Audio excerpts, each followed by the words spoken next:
Welcome to my channel JK tutorial.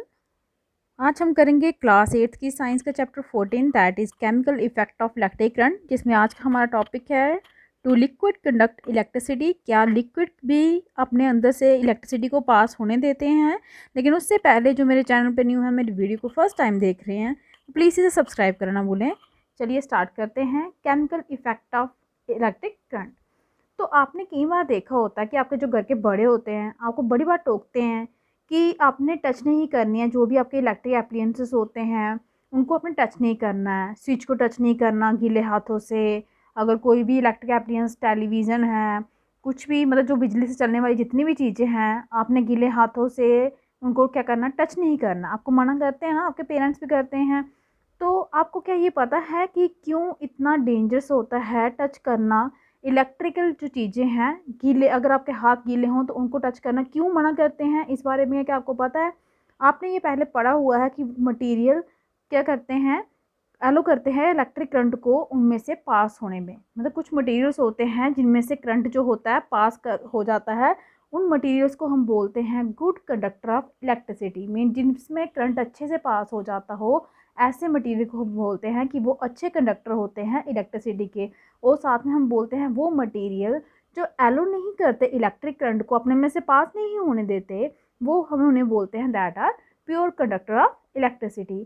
Class 6 में हमने tester भी बनाया था ये टेस्ट करने के लिए कि कौन सा पार्टिकुलर मटेरियल है जो एलो करता है इलेक्ट्रिक करंट को खुद में से पास होने देता है। टेस्टर होता है ना, जिससे हम चेक करते हैं कि क्या किसी चीज़ में से करंट पास हो रहा है कि नहीं हो रहा।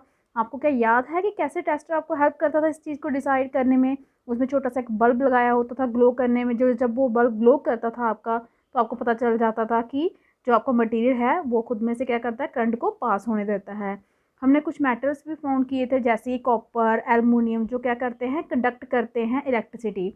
आपने ये भी डिस्कस किया था कि मेटल्स जो होते हैं वो मोस्टली कंडक्ट करते हैं इलेक्ट्रिसिटी, वो आपस उनके बीच में से क्या करंट को पास होने देते हैं। लेकिन जबकि कुछ मटेरियल्स होते हैं जैसे कि आपका रबर हो गया, प्लास्टिक हो गया, वुड हो गया, ये इलेक्ट्रिसिटी कंडक्ट नहीं करते, इनके बीच में से करंट जो है वो पास नहीं करता।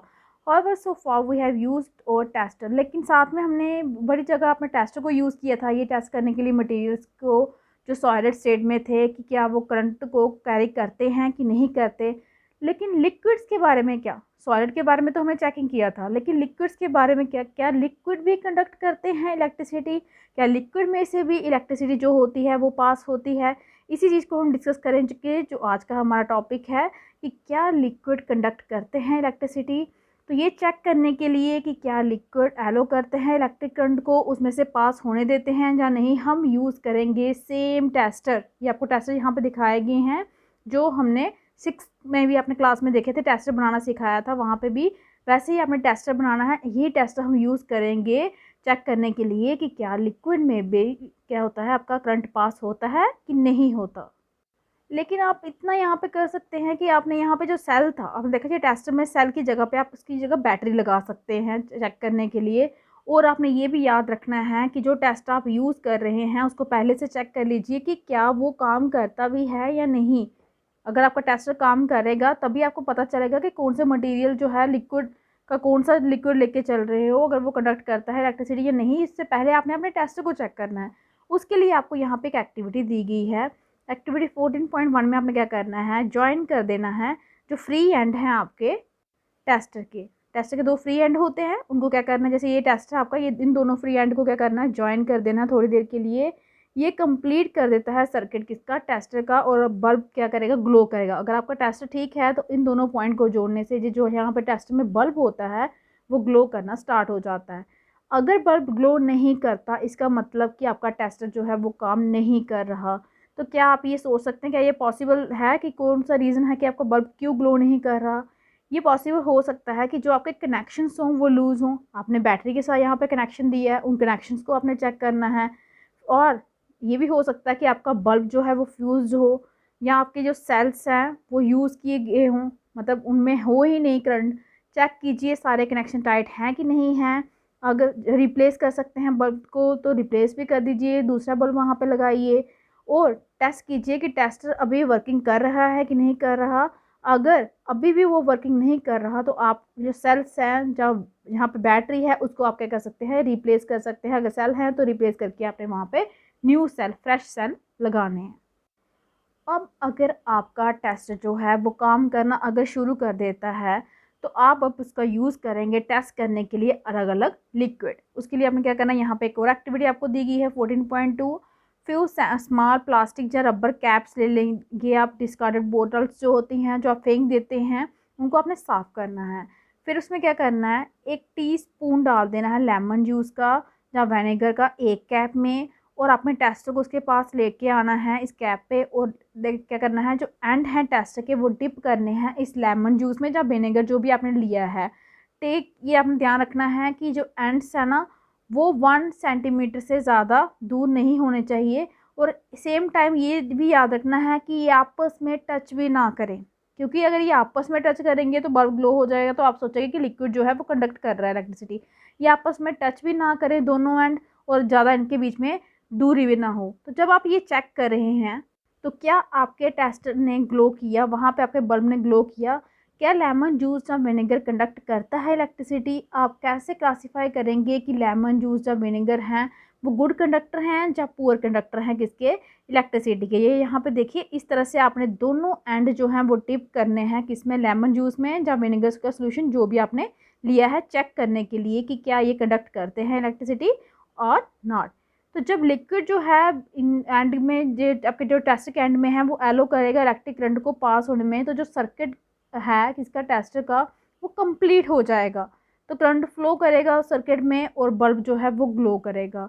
मीन्स आपका अगर बल्ब ग्लो करेगा तो आप डायरेक्टली बोल सकते हो कि लेमन जूस है या विनेगर है जो भी है, तो सोल्यूशन आप लेके चल रहे हो वो कंडक्ट करता है इलेक्ट्रिसिटी। तो जब अगर लिक्विड एलो नहीं करता, इलेक्ट्रिक करंट को पास नहीं होने देता आपस में उसमें से, सर्किट में से, तो जो सर्किट का है टेस्टर का वो कंप्लीट नहीं होगा और बल्ब जो है वो ग्लो भी नहीं करेगा।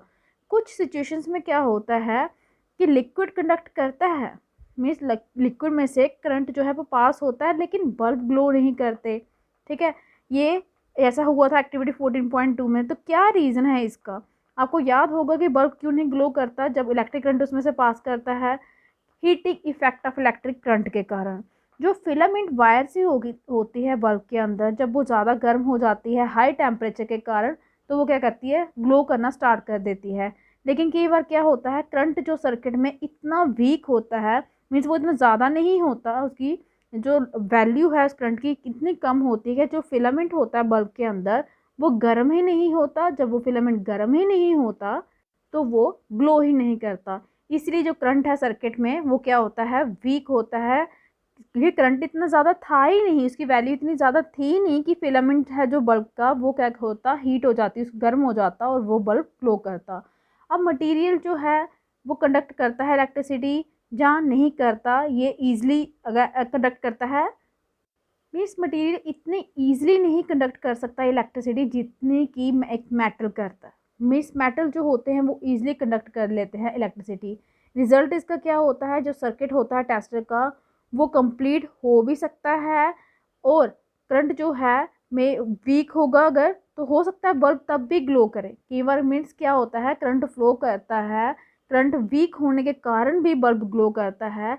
तो क्या हम दूसरा टेस्टर बना सकते हैं जो डिटेक्ट कर सके हमारे वीक करंट को, क्योंकि हमारी एक ऐसी सिचुएशन आ गई है कि अगर आपका करंट आपका वीक हो जाए तो बल्ब ग्लो नहीं करेगा। तो ऐसे केस में हम कैसे बता सकते हैं कि जो लिक्विड है वो कैरी कर रहा है इलेक्ट्रिसिटी या नहीं कर रहा।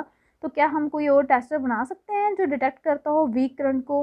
तो इसके लिए हम यूज़ करेंगे एक और इफेक्ट इलेक्ट्रिक करंट का। क्या बनाएंगे, एक और दूसरे टाइप का क्या बनाना, हमें यहाँ पे टेस्टर बनाना है।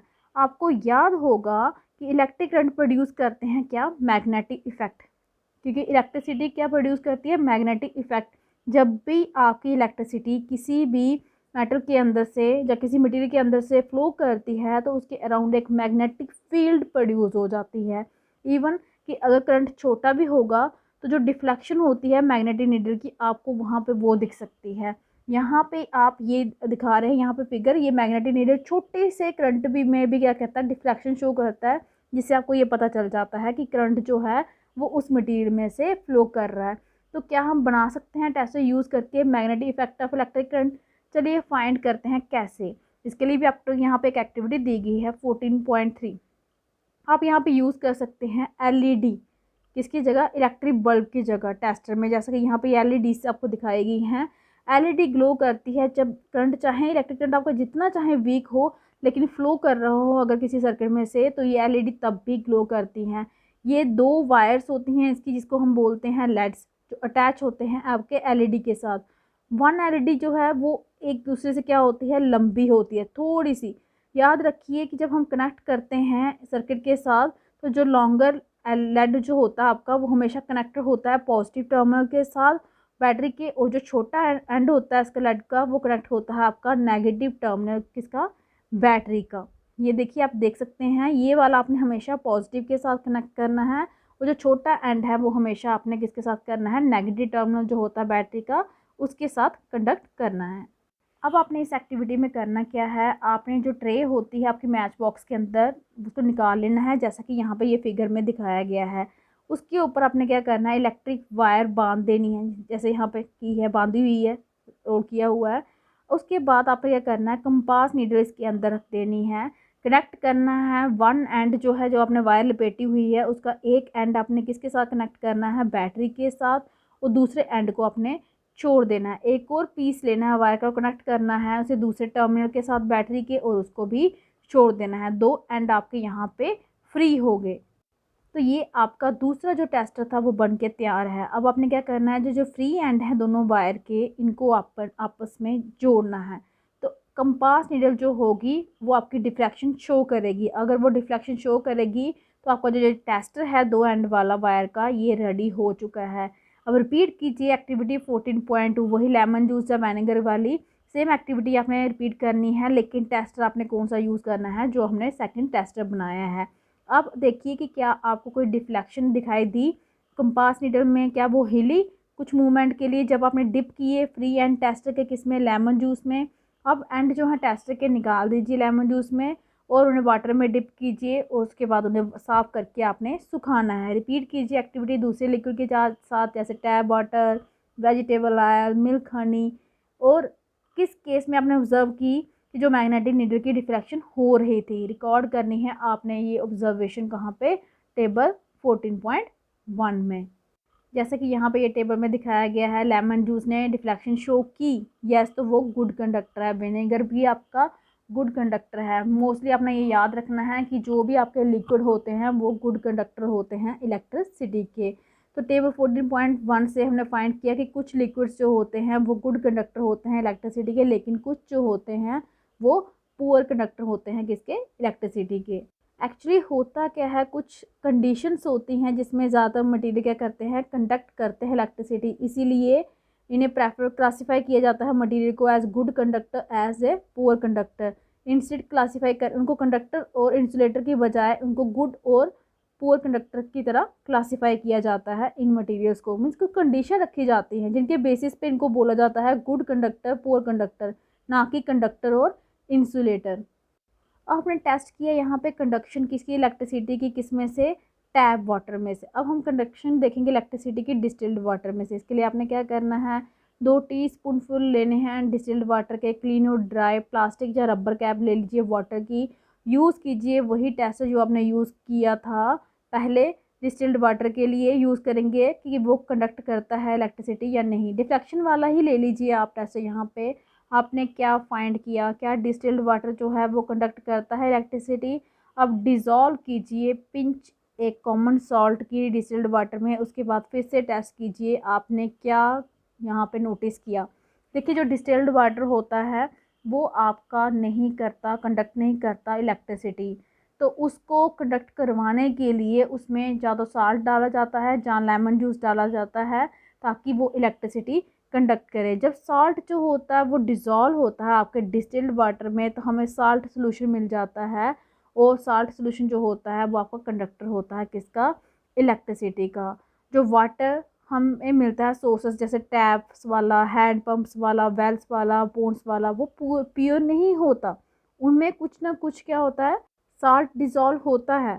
चाहे स्मॉल अमाउंट होंगे मिनरल के साल्ट के, वो नेचुरली उनमें प्रेजेंट होते ही होते हैं। तो ये वाटर इसलिए क्या होता है, गुड कंडक्टर होता है इलेक्ट्रिसिटी का। मीन्स जो हम पानी पीते हैं वो गुड कंडक्टर होता है इलेक्ट्रिसिटी का। लेकिन दूसरी साइड डिस्टिल्ड वाटर, जो आपने वाटर बॉटल्स देखते हो ना आजकल, बिसलेरी की वाटर आती है, जो पानी आपको शॉप्स में मिलता है, वो आपका डिस्टिल्ड वाटर होता है। उसमें किसी तरह का साल्ट नहीं पाया जाता, वो इसलिए क्या होता है, पुअर कंडक्टर होता है इलेक्ट्रिसिटी का। इसलिए उसे गुड कंडक्टर बनाने के लिए जहाँ तो उसमें साल्ट ऐड किया जाता है, जहाँ उसमें लेमन जूस ऐड किया जाता है। अब आप सोच रहे होंगे कि ये पानी तो हम भी टैप का पीते हैं, हैंड पंप का पीते हैं, तो क्या वो हमारे लिए अच्छा नहीं होगा क्योंकि इसमें साल्ट वगैरह होते हैं। जो थोड़ा अमाउंट होता है मिनरल साल्ट का जो प्रेजेंट होता है नेचुरली वाटर में, वो बेनिफिशियल होता है हमारी हेल्थ के लिए। ये साल्ट बनाते हैं वाटर को गुड कंडक्टर, सो हमें हैंडल नहीं करना पड़ता एप्लियंसेस को वेट हैंड से जब हम खड़े हों कहाँ पे वेट फ्लोर से, इसीलिए हमें नहीं, मतलब उन्हें टच नहीं करना चाहिए। ये इसीलिए ये बताया जाता है कि हमें इसीलिए इलेक्ट्रिकल एप्लियंसेस को अपने गीले हाथों से, जहाँ अगर हम गीले फ्लोर पे खड़े हैं तो हमें क्या नहीं करना चाहिए, टच नहीं करना चाहिए, क्योंकि इसी वाटर में से क्या पास होता है, करंट पास होता है, आपकी इलेक्ट्रिसिटी पास होती है। हमने देखा कि कॉमन सॉल्ट जो होता है जब हम उसे डिज़ोल्व करते हैं वो डिस्टिल्ड वाटर में, तो वो आपका डिस्टिल्ड वाटर भी क्या बन जाता है, गुड कंडक्टर बन जाता है। तो दूसरे सब्सटेंस के बारे में क्या, जब हम उन्हें डिज़ोल्व करते हैं डिस्टिल्ड वाटर में तो क्या वो कंडक्ट कर देंगे। चलिए ये भी फाइंड करते हैं। याद रखिए नेक्स्ट एक्टिविटी में आपने ये जो नेक्स्ट एक्टिविटी है ये अंडर द सुपरविजन या टीचर के सुपरविजन में कीजिए, या पेरेंट के या कोई बड़ा अपने आपके साथ होना चाहिए, क्योंकि यहाँ पे हम एसिड से रिएक्ट कर रहे हैं ये एक्टिविटी। यहाँ पे आपने क्या करना है, 3 क्लीन प्लास्टिक या रबर कैप्स लेनी है बॉटल्स की, उसमें 2 टी स्पूनफुल डालने डिस्टिल्ड वाटर के, हर एक में कुछ ड्रॉप डालनी है लेमन जूस की या डाइल्यूट हाइड्रोक्लोरिक एसिड की डिस्टिल्ड वाटर में एक कैप में। सेकंड कैप में आपने जो डिस्टिल्ड वाटर डाला था उसमें ऐड करनी है ड्रॉप्स ऑफ ए बेस, जैसे कि आपका कॉस्टिक सोडा हो गया, सोडियम हाइड्रोक्साइड हो सकता है, पोटेशियम हाइड्राइड से हो सकता है। और तीसरी कैप में आपने क्या डालना है, लिटिल शुगर। थर्ड कैप में डिज़ोल्व करना है। टेस्ट कीजिए कौन सा सोल्यूशन कंडक्ट करेगा इलेक्ट्रिसिटी और कौन सा नहीं, और क्या रिज़ल्ट आपको मिला। देखिए ज़्यादातर लिक्विड जो कंडक्ट करते हैं इलेक्ट्रिसिटी वो क्या होते हैं, सॉल्यूशंस होते हैं, किसके, एसिड्स के, बेसिस के और साल्ट के। जब इलेक्ट्रिक करंट पास होता है इन सॉल्यूशन में तो ये सॉल्यूशन क्या होते हैं, आपके कंडक्टिंग सॉल्यूशन बन जाते हैं और ये प्रोड्यूस करते हैं इफेक्ट ऑन द सॉल्यूशन। ठीक है, जब भी इलेक्ट्रिक करंट फ्लो करता है कंडक्टिंग सॉल्यूशन में से तो वो प्रोड्यूस करता है effect on the solution, means current वहाँ पे प्रोड्यूस होता ही होता है। तो आज का जो आपका टॉपिक था कि क्या लिक्विड्स जो होते हैं वो कंडक्ट करते हैं इलेक्ट्रिसिटी, तो हाँ हम कहते हैं कि कुछ लिक्विड्स होते हैं, कुछ प्रॉपर्टीज़ होती हैं लिक्विड्स की जिनके कारण वो क्या कंडक्ट करते हैं, इलेक्ट्रिसिटी करते हैं। जैसे आपका टैप वाटर हो गया, हैंड पंप का हो गया, पॉन्ड का पानी हो गया, ये इन सब में क्या होता है, आपके साल्ट प्रेजेंट होते हैं जिनके कारण ये कंडक्ट करते हैं इलेक्ट्रिसिटी। जबकि आपका डिस्टिल्ड वाटर जो होता है उसमें किसी तरह का भी साल्ट प्रेजेंट नहीं होता और ये कंडक्ट नहीं करते इलेक्ट्रिसिटी। जिस सॉल्यूशन में आपके साल्ट प्रेजेंट नहीं होंगे, एसिड बेसिस साल्ट नहीं होंगे, वहाँ पे आपकी मतलब वो सॉल्यूशन आपका कंडक्ट नहीं करेगा इलेक्ट्रिसिटी। ऐसे सॉल्यूशन को हमें कंडक्टिंग बनाने के लिए या तो हम उसमें एसिड ऐड करेंगे, या बेस ऐड कर सकते हैं, या साल्ट ऐड कर सकते हैं, ताकि वो कंडक्टिंग सॉल्यूशन बन जाए, उसमें से आपकी इलेक्ट्रिसिटी पास हो सके, आपका करंट वहाँ से पास हो सके। तो ये था आज का हमारा topic, do the liquids conduct electricity. इसके साथ ही हमारी ये वीडियो भी कंप्लीट होती है। मिलते हैं नेक्स्ट टॉपिक के साथ नेक्स्ट वीडियो में। अगर आपको मेरी वीडियो अच्छी लगी हो तो प्लीज़ इसे लाइक कीजिए, शेयर कीजिए, चैनल को सब्सक्राइब कीजिए, ताकि आपको मेरी जो लेटेस्ट वीडियो हैं वो टाइम मिलती रहे। Thank you.